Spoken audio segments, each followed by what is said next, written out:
Les européennes, Simone Veil, tête de liste centriste, souhaite une Europe plus sociale, plus humaine. Elle l'a dit dans un entretien publié ce matin par nos confrères de l'Est républicain.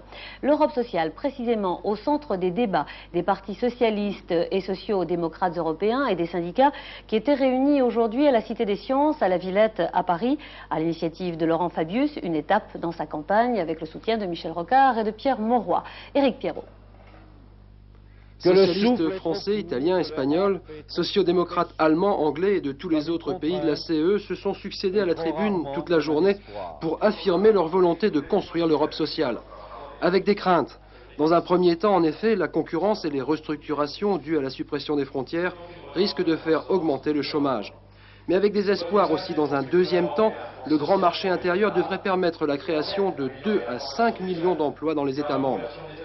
Tous les responsables ont également souligné leur volonté d'harmoniser la protection des travailleurs dans tous les pays d'Europe, en ne les alignant pas vers le bas, mais au contraire en garantissant les droits qui existent déjà et en créant de nouveaux. Laurent Fabius, tête de liste des socialistes français, a dénoncé, je cite, l'autre conception de l'Europe, l'Europe libérale de Margaret Thatcher et des autres responsables conservateurs européens. On ne peut pas, quoi qu'on nous dise, être conservateur dans son pays et progressiste lorsqu'il s'agit de l'Europe.